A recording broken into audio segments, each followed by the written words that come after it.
Assalamualaikum warahmatullahi wabarakatuh.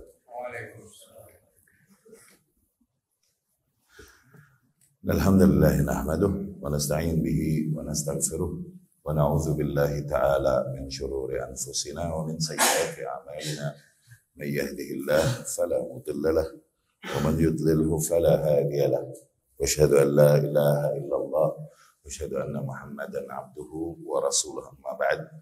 Fa inna asdaqal kalami kitabullah wa khairal hadi hadi Muhammadin sallallahu alaihi wasallam wa syarrul umuri muhdatsatuha wa kullu muhdatsatin fi dinillahi bid'ah wa kullu bid'atin dhalalah wa kullu dhalalah fin nar.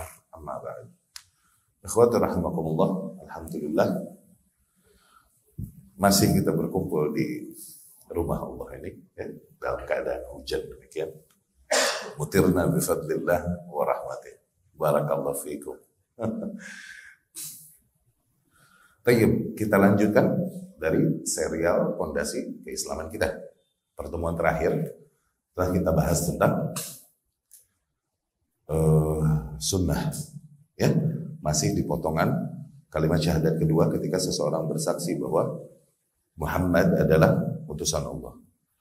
Konsekuensinya apa? Berittiba kepada sunnah seperti apa? Ini telah kita bahas.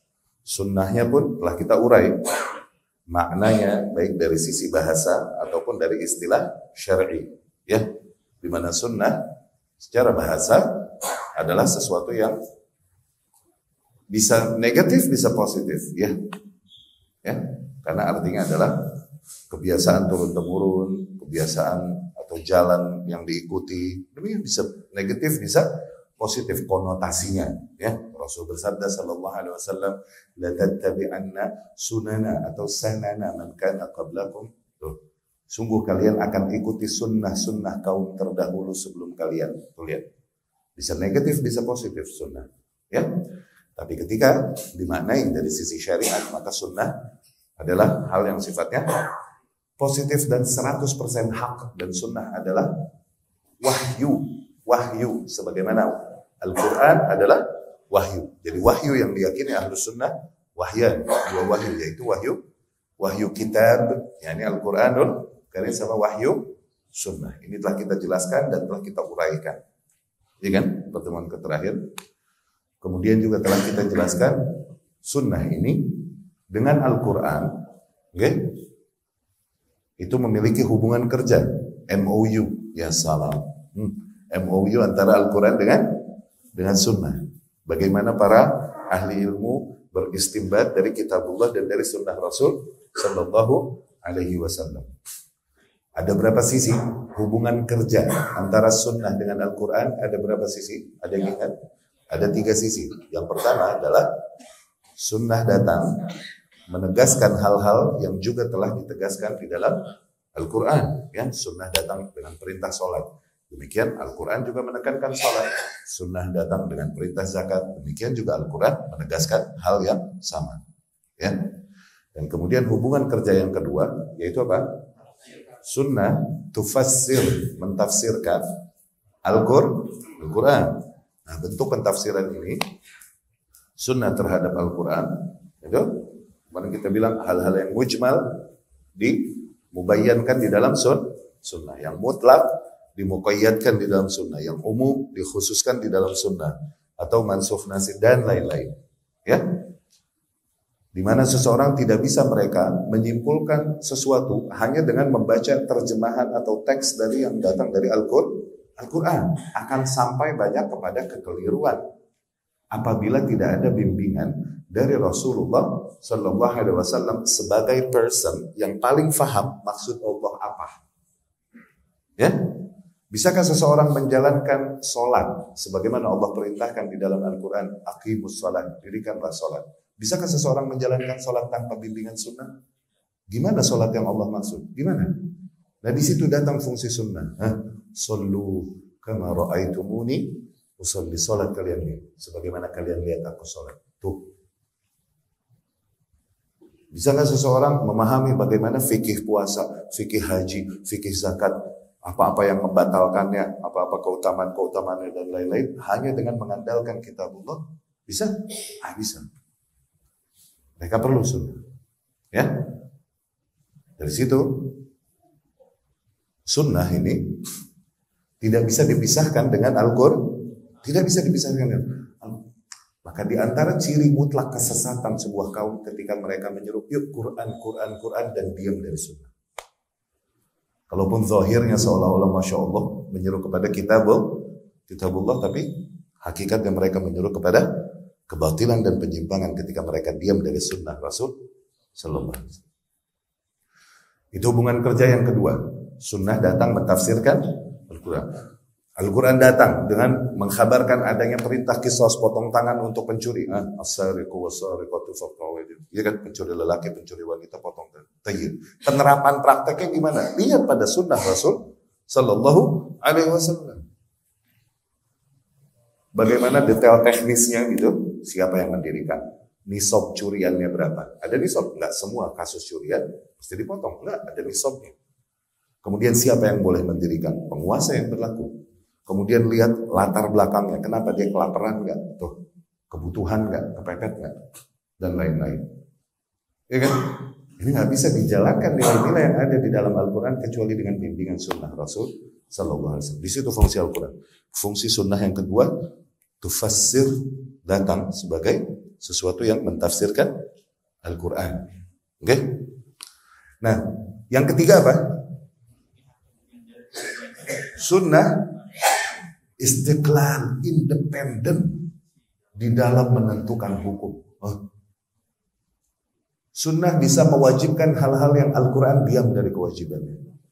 Sunnah bisa mengharamkan hal-hal yang Al-Quran diam dari keharaman. Rasul bersabda Sallallahu Alaihi Wasallam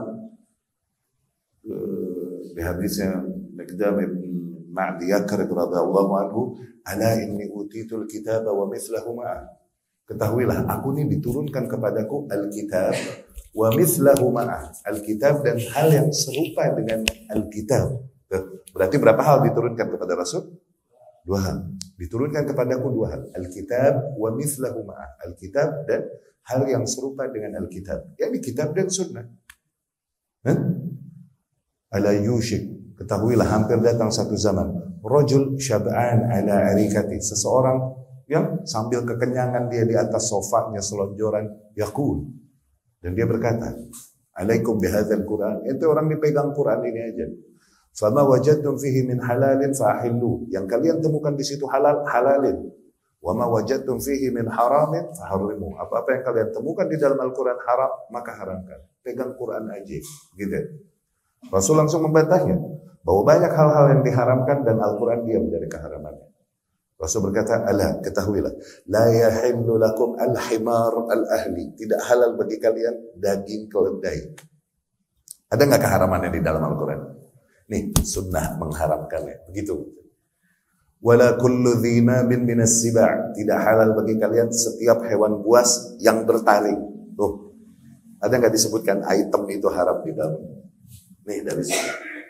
Tidak halal, tidak halal, tidak halal. Kemudian Rasul berkata, ala, ketahuilah, innama harramallahu misla ma harrama Rasul. Ketahuilah, sesungguhnya apa-apa yang diharamkan Allah, itu sama seperti yang diharamkan Rasulnya Sallallahu Alaihi Wasallam.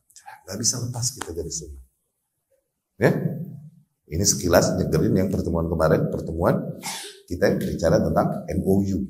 Ya, hubungan kerja antara sunnah dengan Al-Quran. Mereka yang jujur di dalam beragama dan emang cari the right path, jalur yang benar di dalam menuju Allah Subhanahu wa taala, sungguh mereka tak akan berpaling dari jalan sunnah Rasul sallallahu alaihi wasallam.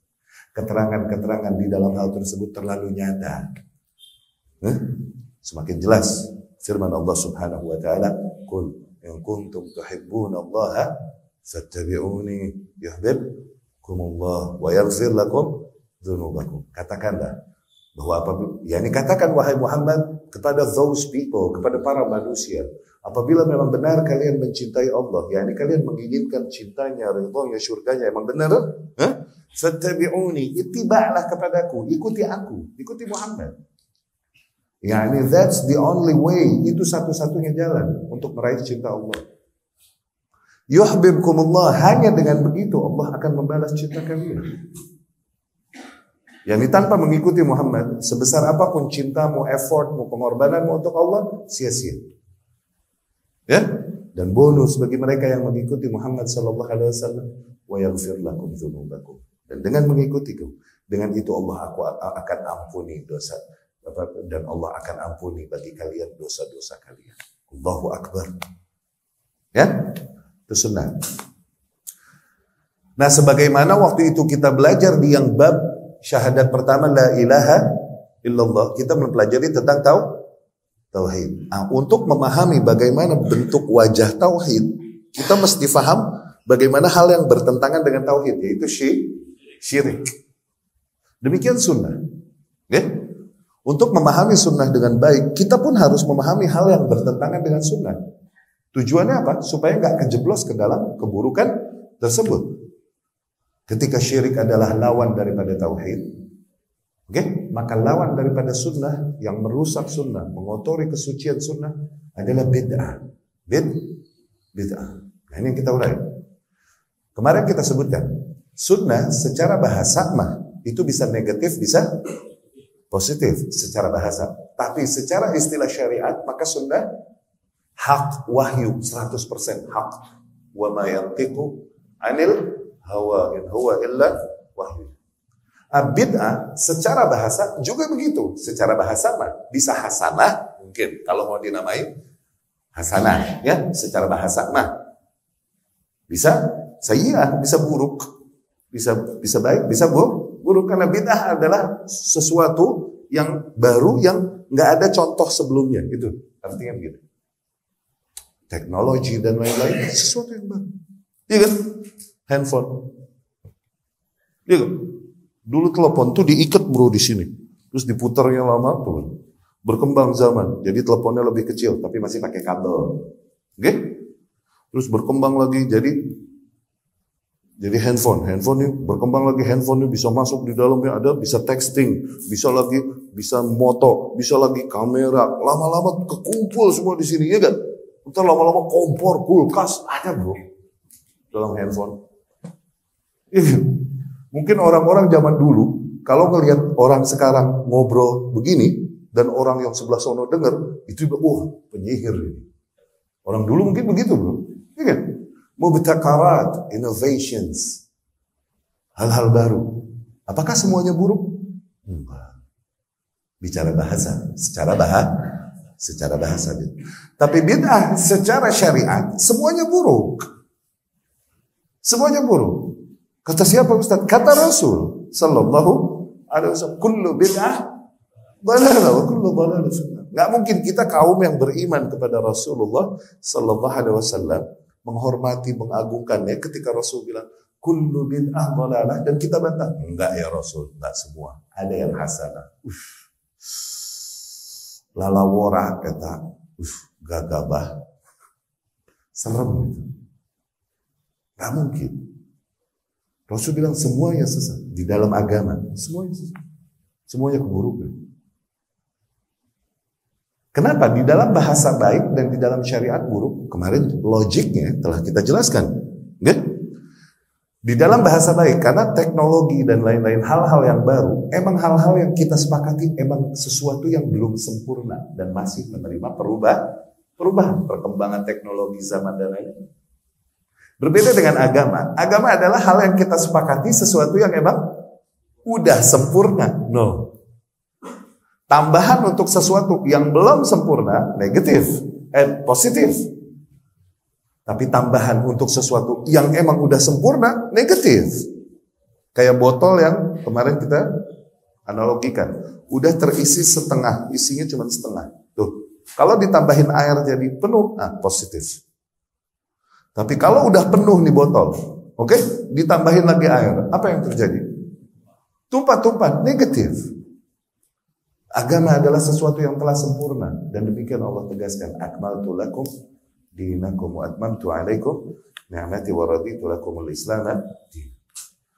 Cuman seringkali kita nggak bisa membedakan bagaimana kita menghitung sesuatu ini menjadi hal yang bid'ah dan keliru bertentangan dengan sunnah, mana hal-hal yang pada dasarnya tidak termasuk golongan bid'ah yang diingkari di dalam syariat. syariat. Karena Rasul memerintahkan kita nih untuk waspada dalam hal itu. Rasul di dalam hadis Irbad bin Sariyah radhiyallahu anhu dan lain-lain, Rasul bersabda, "Iyyakum wa muhdatsatil umur." Jauhilah oleh kalian perkara-perkara muhdas, perkara-perkara baru buatan manusia. Fa inna kulla muhdatsatin bid'ah. Karena setiap perkara yang muhdas bid'ah, keliru. Ya? Wa kullu bid'ah dhalalah, dan setiap dhalalah bid'ah, setiap kebid'ahan adalah kesesatan. Nah, inilah yang kita janjikan di pertemuan sekarang. Rumus gimana ngitung sesuatu bid'ah apa?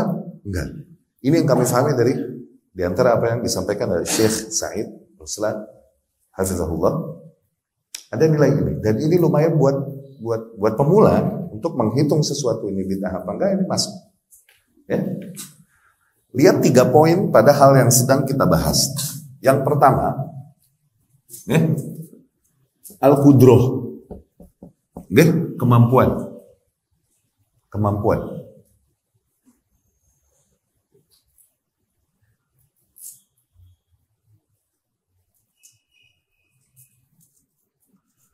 Ya.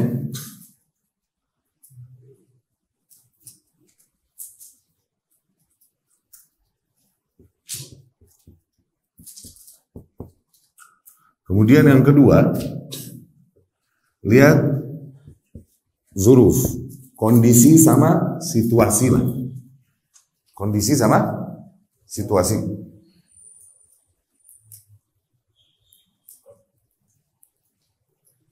Ya, kondisi sama situasi. Yang ketiga,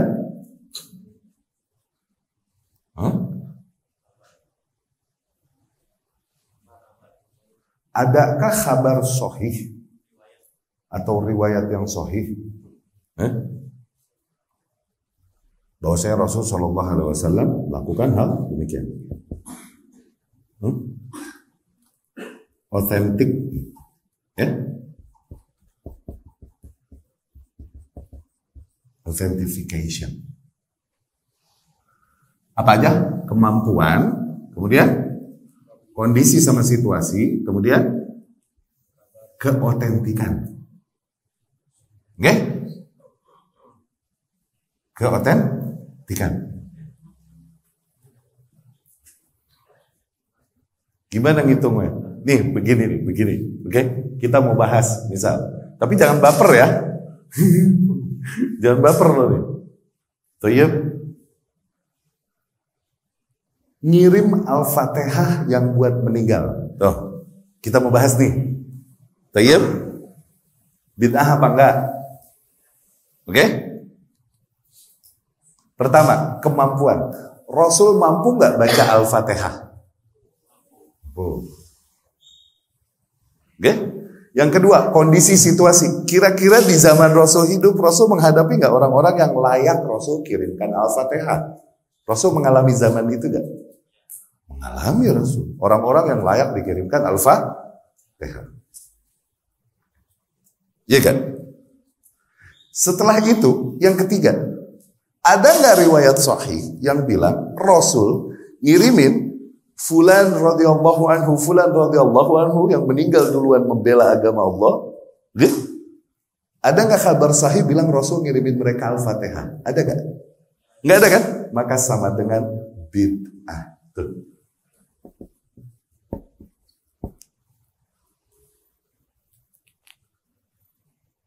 Ya? Lagi Yasinan malam Jumat. Ya? Kemampuan. Rasul mampu gak baca Yasin? Mampu. Kondisi situasi Rasul ngalamin gak sih malam Jumat di dalam hidupnya yang 63 tahun? Ngalamin kan malam Jumat? Ngalamin dong.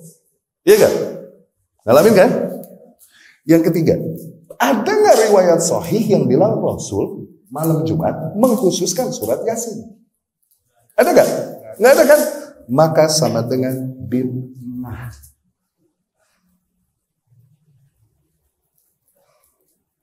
Ini rumus untuk beginners ajib.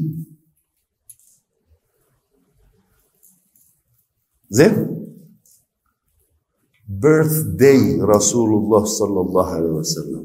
Cuman dirubah jadi bahasa Arab supaya terkesan ibadah maulid. Nah gitu ya. Maulid. Rasul kalau mau, bisa nggak bikin birthday party? Mampu gak? Dapat? Kemudian, ada nggak kondisi situasi, yakni Rasul mengalami nggak sih perputaran tahun di dalam hidupnya? Ngalamin nggak sih? Ngalamin. Setelah itu, ada nggak riwayat yang bilang Rasul menjadikan perayaan pada tanggal 12 Rabiul Awal karena meyakini itu hari kelahiran? Ada nggak riwayat yang sahih bilang begitu Rasul melakukan? Ada nggak? Nggak ada kan? Maka sama dengan bid'ah. Dapat gak? Ngaji itu begitu, pulang jadi bawa bekal. Jangan setiap tahun, akhirnya udah bertahun-tahun kita ngaji. Cuma setiap tahun kalau ketemu nisfu Sya'ban, WhatsApp lagi Ustaz ya. Ustaz, nisfu Sya'ban boleh gak? Nah, tiap lagi ketemu Asyura, Ustaz, Asyura bid'ah apa enggak? Tiap tahun lu nanya itu mulu, terus bertahun-tahun lu ngaji ngapain? Kagak dapat itu ngajinya, kagak dapat namanya. Nggak hasol, atau nggak dapet ya. Oke? Bisa difahami? Berlebihan nggak? Ajib ini. Karena kalau itu benar, mendekatkan diri kepada Allah Subhanahu Wa Taala, Rasul duluan, bukan ente duluan. Sallallahu Alaihi Wasallam. Muncullah syubhat-syubhat. Sebenarnya dibilang syubhat juga nggak pantas ya, cuma ledek-ledekan doang. Dibilang hujah akli juga nggak pantas. Kenapa? Akal sehat akan mentertawakan dan menghinakan hujah demikian ya. Cuman bolehlah yang sampaikan. Lu apa-apa bid'ah, apa-apa bid'ah. Haji nggak usah naik pesawat sono, naik onta aja. Ketemu laut lu berenang ke Jeddah sono. Orang kata pesawat bid'ah, gitu. Sebagian kaum bilang begini, oke? Zen, pesawat bid'ah nggak? Zen, tayyib. Ya, kita terima lah. Katakan oke, ini sesuatu yang sama sekali nggak layak dalam dunia keilmuan. Ini trashes, ini hujah-hujah maaf yang selayaknya dibuang pada tempatnya gitu loh. Oke? Cuman bolehlah untuk kita diskusikan. Oke, kita ngepur. Zen. Pesawat bid'ah nggak? Rasul mampu nggak bikin pesawat? Maka bukan pembahasan kita. Yang kita bahas ini yang toh Rasul mampu. Tapi Rasul nggak lakukan. Dapat? Please, maksudnya khalik muhtaram. Biarkan dirimu terhormat dengan hujah-hujah ilmiah. Tolong. Sampah-sampah kayak gitu nggak usah dipakai buat hujah. Tolong. Fahim? Ini Wahabi ini apa bid'ah, tapi dia ceramahnya pakai mic. Emang Rasul pakai mic? Ya kan, Rasul mampu nggak bikin mic? Kali Umar bikinin gitu toa buat ajan Bilal. Hah? Bisa nggak? Ada yang mampu nggak? Maka bukan pembahasan kita. Di luar pembahasan kita, paham nggak? Yang kita paham, yang kita bahas adalah perkara-perkara agama. Yang memang mendekatkan diri kepada Allah Subhanahu Wa Taala. Yang toh Rasul pun mampu Sallallahu Alaihi Wasallam melakukannya. Tapi tidak Rasul lakukan. Karena apa? Emang enggak demikian caranya mendekatkan kepada Allah Subhanahu Wa Taala. Dapat ya? Kejawab gak? Asyik nggak dirubus? Jadi yang pertama apa? Kemampuan. Yang kedua? Situasi dan kondisi adalah semua hal yang ente pengen hitung. Ini bid'ah enggak? Ini bid'ah enggak? Semua hal yang ente pengen hitung pakai jurus ini. Ya? 7 harian, 40 harian. Zen? Tayyib. Iya kan? Kalau orang habis meninggal terus ada upacaranya kan? 3 harian, 7 harian, 40 harian, gitu ya. Ntar 100 harian dulu bro. Terus ada haul setahun, haul 2 tahun, haul 3 tahun. Wah, nggak habis-habis. Iya kan? Tayyib. Rasul mampu nggak kalau mau bikin nuju harian?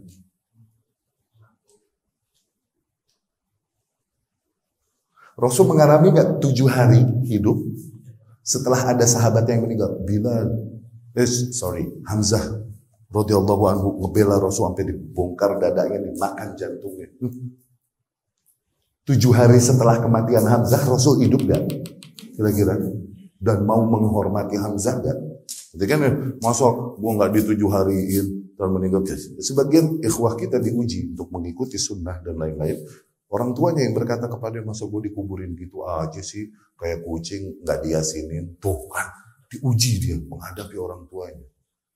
Masa gua dikuburin gitu aja gak dibikinin 7 harian. Kayak anak kucing gue. Tuh begitu. Yani Rasul memperlakukan Hamzah kayak kucing ya. Karena Rasul gak yasinin. Gak 7 hariin. Diuji gak kita? Sebagian ikhwan kita, akhwat kita diuji begitu kan?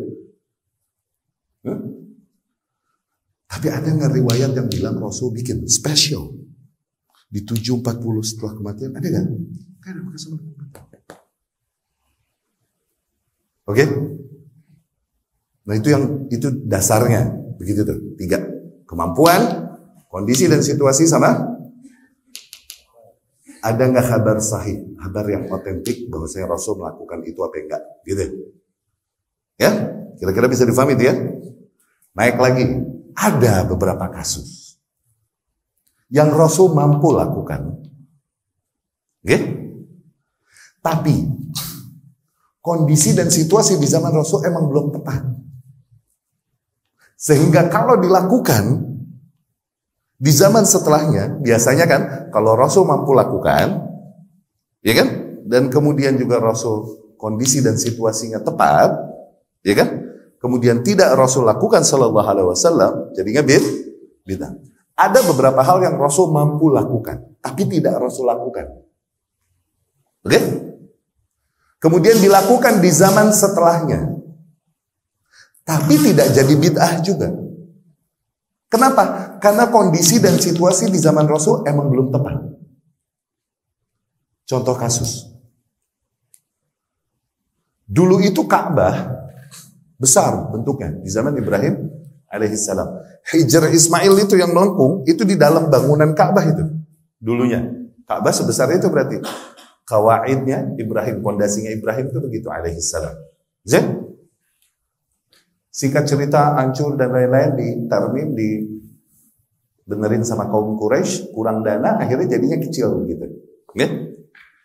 Abdullah bin Zubair radhiyallahu anhu satu hari cerita, aku mendengar Rasul berkata kepada bibiku. Bibinya Abdullah bin Zubair siapa?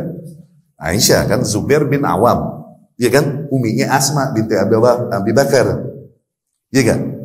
Aisyah, nah Asma ini empoknya, kakaknya Aisyah radhiyallahu anha. Jadi Abdullah ini masih keponakan Aisyah, suka diasuh sama Ummul Mukminin Aisyah. Abdullah ini Ibnu Zubair awal maulud fil Islam, baby pertama yang lahir dalam keadaan Islam. Abdullah Ibnu Zubair, anaknya Asma binti Abi Bakar radhiyallahu anhu, anaknya Zubair bin Awam radhiyallahu anhu ajmain. Abdullah Ibnu Zubair cerita, aku mendengar Rasul berkata kepada bibiku, yakni kepada Aisyah, laula hidhan qaumiki bi kufr, kalau bukan karena kaummu baru kemarin kufur, lahadamtul Ka'bah, niscaya aku akan hancurkan Ka'bah, wa banaituha ala qawaid Ibrahim, dan aku bangun kembali sesuai dengan pondasinya Ibrahim alaihis salam. Lihat, kalau bukan karena kaummu baru kemarin kufur, yakni Islam belum lama, iya kan? Ka'bah adalah sesuatu yang disepakati keagungan dan kekeramatan yang baik oleh muslim, oleh ahlul kitab, oleh musyrik. Mereka kaum yang ngelihat fenomena alam yang terjadi ketika burung-burung datang membawa batu-batu panas menghancurkan pasukan yang begitu besar. Engkong mereka masih ngelihat kejadian itu. Takut sama Ka'bah. Tuh. Takutnya Rasulullah SAW kalau sampai ngebongkar Ka'bah, yang tadinya udah beriman terganggu keimanannya. Karena apa? Takutnya fitnahnya begitu, ombaknya kegedean, bahasa orang sekarang. Takutnya ombaknya kegedean, begitu. Walhasil Rasul nggak edit Ka'bah, oke? Tapi ketika Abdullah bin Zubair radhiyallahu anhu berkuasa di Makkah, Madinah, Hijaz dan lain-lain, dia melakukan langkah tersebut. Dia bongkar Ka'bah dan dibangun kembali sesuai dengan fondasi Ibrahim alaihis salam. Rasul sallallahu alaihi wasallam ngebongkar tembok doang, bongkar tembok Ka'bah, mampu mah cerita mampu gak Rasul? Mampu aja. Tapi Rasul tidak lakukan, dilakukan oleh Abdullah bin Zubair. Apakah bid'ah? Tidak. Kenapa ya? Kondisi dan situasi emang yang belum tepat di zaman Rasulullah sallallahu alaihi wasallam. Demikian Al-Qur'anul Karim, mushaf. Apakah Rasul menyusunnya sebagaimana yang kita kenal sekarang, mushaf Utsmani? Rasul nyusun gitu gak? Enggak. Yang menyusun begitu siapa? Namanya Utsmani. Utsman bin Affan radhiyallahu anhu. Kenapa? Kalau Rasul mau susun, mampu gak? Mampu aja. Cuman kondisi situasi. Ya, pada zaman awal Rasul sallallahu alaihi wasallam mengkhawatirkan tercampurnya antara tulisan catatan hadis dengan Al-Qur'an. Al-Qur'annya juga masih proses turun. Oke? Kemudian juga masih banyak para penghafal di antara para kaum muslimin yang ngapal 30 juz ini hal yang enteng dulu karena mereka kaum yang lebih mengandalkan hafalan daripada catatan. Oke? Cuman kesini-sininya ketika para hufaz, para penghafal Quran banyak terbunuh, oke? Beberapa peperangan, Umar radhiyallahu anhu melihat ini, wah bahaya nih Al-Quran. Apalagi Islam nambah luas, nggak ada satu kesatuan susunan Al-Quran yang disepakati, sehingga terjadi ikhtilaf dan perselisihan karena orang beda riwayat, beda susunan, beda ucapan gitu. Umar ngelihat ini, akhirnya Umar bujuk Abu Bakar radhiyallahu anhu untuk membukukan Al-Quran mulai. Umar bujuk Abu Bakar terus radhiyallahu anhu, Abu Bakar masih nggak mau, tapi terus dibujuk oleh Umar sampai akhirnya Abu Bakar pun oke, disusunlah oleh Abu Bakar radhiyallahu anhu. Abu Bakar meninggal, dipegang sama Utsman lagi susunan ini. Dipegang sama Umar, radhiyallahu anhu. Dipegang sama Umar radhiyallahu anhu. Umar meninggal, tapi belum jadi cetakan resmi negara, belum. Umar meninggal, dipegang sama Hafsah radhiyallahu anha, putrinya Umar radhiyallahu ummul mukminin.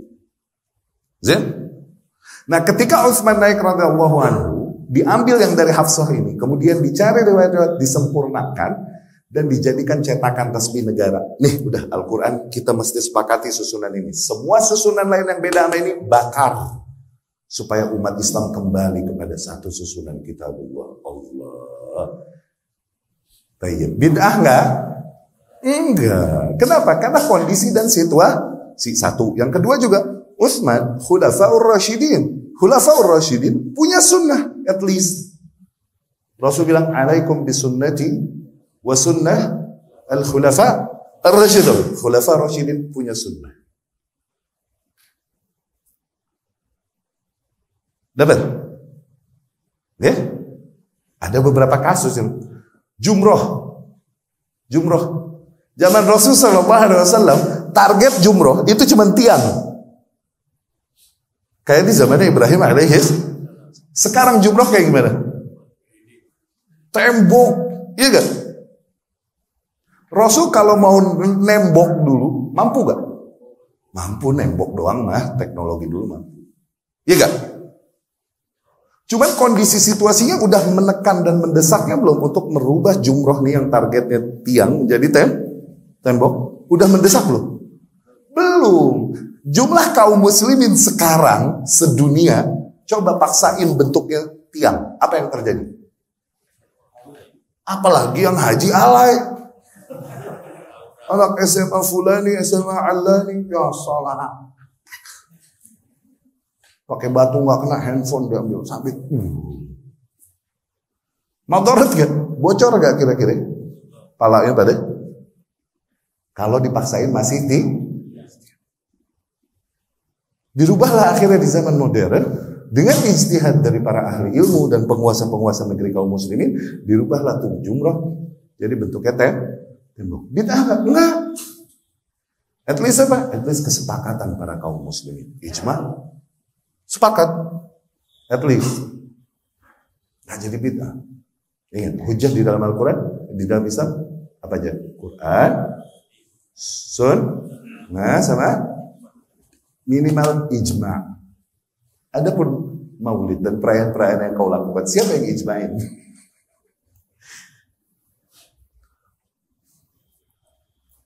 Dapat ya? Hah? Jadi ada beberapa hal memang, katakan Rasul mampu melakukannya Sallallahu Alaihi Wasallam, tapi nggak Rasul lakukan. Dilakukan pada orang-orang di zaman setelahnya, nggak mesti jadi bid'ah. Dalam beberapa situasi. Ya, itu kudrah, terus kemampuan, kondisi, situasi, sama autentifikasi. Ya, keautentikan. Baik. Itu rumus. Gunakan rumus itu. Demikian ikhwati rahimakumullah. Di antara syu'mul bid'ah, di antara buruknya efek kebid'ahan. Oke? Di mana bid'ah ini menjadi penyebab dipalingkannya hati manusia dari jalan yang hak. Karena dia mulai melihat, melirik, memberikan perhatian atau memberikan pengagungan kepada sesuatu yang bukan datang dari Rasulullah Sallallahu Alaihi Wasallam. Dipalingkanlah hati mereka ya.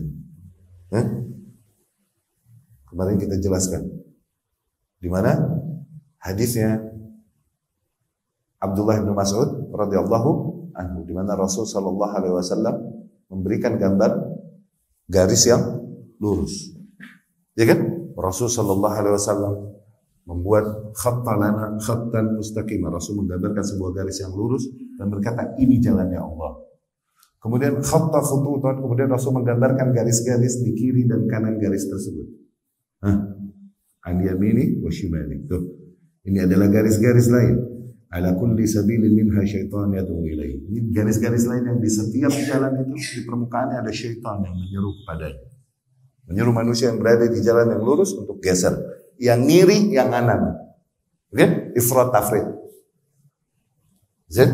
Nah, jalan yang lurus ini jelas, jalan hak, jalan sunnah. Rasul membaca firman Allah Subhanahu wa taala, "Wa anna hadza sirati mustaqiman fattabi'uhu." Inilah jalanku yang lurus.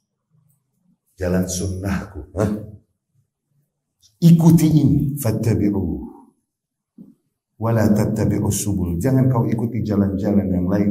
Fatafarraq bikum an sabili, sehingga kalian akhirnya berpecah belah, berpencar dari jalannya Allah Subhanahu wa ta'ala. Maka bersatu, berjamaah adalah dengan bertahan di atas jalan yang ini, kalaupun kau bersendirian. Ibrahnya di atas jalan yang mana? Ibrahnya itu di situ, patokan seseorang dihitung dia bersatu atau berpecah belah, itu dia berada di atas jalan apa? Kalau dia berada di atas jalan yang datang dari Rasul Sallallahu Alaihi Wasallam, jalan sunnah, maka dia bersatu hitungannya. Kalaupun sendirian, Ibnu Mas'ud sendiri berkata radhiyallahu anhu, al-jamaah ma wafaqal haq wa in kunta wahdak. Antal jamaah wa in kunta wahdak. Yang jamaah, yang di atas persatuan adalah yang sesuai dengan hak. Engkaulah yang jamaah. Wa in kunta wahdak, even if you were alone. Kalaupun engkau bersendirian. Tuh, hitungan jamaah tuh gitu. Mereka yang berpecah belah nih, milih jalan-jalan lain, kalaupun beramai-ramai, berbondong-bondong, kompakan, hitungannya berpecah belah. Karena Allah Subhanahu wa ta'ala berfirman, ikutilah jalan yang ini dan jangan kau ikuti jalan-jalan lain sehingga kau berpecah belah. Tuh, sehingga kau berpencar dari jalannya. Maka berpecah belah adalah dengan mengikuti jalan yang lain. Patokannya bukan di jumlah, tapi di esensi jalan yang kau berada di atasnya. Jadi engkau al-jamaah. Kalau kau berada di atas sunnah Rasul Sallallahu Alaihi Wasallam, even if you were alone, kalaupun kau bersendirian, engkau jamaah. Jangan goyang. Dari situ para ulama berkata, alaika biturukil huda, wala tastawhish min killatis salikin. Kau harus mengikuti jalan-jalan petunjuk. Dan janganlah kau berkecil hati hanya karena sedikitnya manusia yang menempuh jalan itu bersamamu. Wa iyyaka wa turukid dhalalah. dan jauhilah olehmu jalan-jalan kesesatan, wala yaghurrannaka kathratul halikin. Janganlah kau tertipu, terlena dengan banyaknya manusia yang mengikuti jalan itu. Ya, berpecah belah adalah dengan mengikuti jalan yang lain. Bersatu adalah dengan mengikuti jalan yang hak yang datang dari Rasulullah Sallallahu Alaihi Wasallam. Zain. Dan kemudian syukmul bidah, di antara keburukan bidah selain kita dijauhkan dari jalan Rasul dan dibawa ke jalan perpecahan. Keburukan bidah adalah di mana disimpangkannya hati kita oleh Allah Subhanahu wa taala.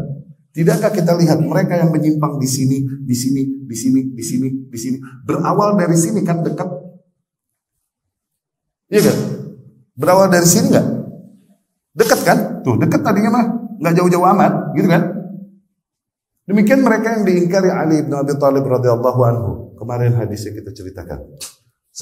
Diingkari Abdullah bin Mas'ud radhiyallahu anhu di Kufah.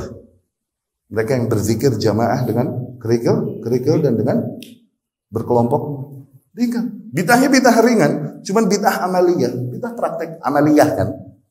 Bid'ah praktis. Tapi itu orang-orang yang diingkari Ali bin Abi Thalib berakhirnya mereka di mana? Berakhirnya di Nahrawan bersama kaum Khawarij yang mengkafirkan kaum muslimin dan membunuhi para kaum muslimin yang enggak masuk geng dia. Tuh, di sini ujungnya. Awalnya mah cuma zikir. Ini makna firman Allah Subhanahu wa taala, nuwallihi ma tawalla, kami palingkan mereka ke arah mereka berpaling. Digituin tuh. Jadi ngintip-ngintip doang, ngintip, digituin sekalian hatinya. Ya, Allah Subhanahu wa taala berfirman, "Wa may yushaqiqir rasul." Barang siapa yang menentang Rasul sallallahu alaihi wasallam. Min ba'di ma tabayyana lahul huda, setelah jelas datang baginya petunjuk. Zain, menentang Rasul. Mungkin enggak muslim bilang aku menentang Rasul? Mungkin enggak? Enggak mungkin, mustahil. Terus penentangan kepada Rasul gimana? Nih, seorang muslim udah dibilang, ya akhi, itu tidak dicontohkan Rasul. Atau keyakinan itu tidak ada keterangannya dari Rasulullah sallallahu alaihi wasallam. Dia bandel dan tetap ngotot begitu, nah itu menentang Rasul. Bentuknya begitu. Ya? Wa may yushaqiqir rasul, barang siapa yang menentang Rasul sallallahu alaihi wasallam, min ba'di ma tabayyana lahul huda, setelah jelas datang baginya petunjuk. Yakni sebelumnya dia melakukan hal itu berangkat dari ketidaktahuan, uzur. Tapi setelah datang baginya petunjuk, udah dibilangin itu enggak sesuai dengan sunnah Rasul sallallahu alaihi wasallam. Wa yattabi' ghaira sabilil mu'minin, kemudian ia ikuti jalan lain selain jalannya orang-orang yang beriman. Allah hukum, nuwallihi ma tawalla, kami palingkan mereka ke arah mereka berpaling. Tuh, digituin tuh. Yani nuzayyinu lahu dhalalati, kata Ibnu Katsir. Kami hiasi baginya kesesatan-kesesatannya sehingga dia makin yakin di atas kesesatan. Tuh. Itu hukuman di dunia, di akhirat wa nuslihi jahannam wa sa'at masir. Di akhirat kami lemparkan mereka ke dalam api neraka. Sungguh seburuk-buruknya tempat kembali. Maka jalan keselamatan ada pada jalan sunnah Rasul sallallahu alaihi wasallam. Syuf Imam Malik rahimahullah, Imam Malik, as-sunnah safinat Nuh. Sunnah safinatu Nuh, Noah's Ark. Sunnah ini Noah's Ark, bahtera Nuh alaihi salam. Man raqibaha naja. Barang siapa yang menaikinya, fix dia selamat. Wa man takhallaf anha, barang siapa yang ketinggalan, enggak naik itu perahu, gharik, maka dia akan tenggelam. Ajib. Al-Imam rahimahullah. As-sunnah safinatu Nuh. Man raqibaha naja. Wa man takhallafa anha gharik. Sunnah ini bagaikan bahtera Nuh. Barang siapa yang menaikinya maka niscaya dia selamat. Barang siapa yang berpaling darinya, ketinggalan perahu itu, niscaya dia akan tenggelam. Aku qauli hadza wa astaghfirullah li wa lakum.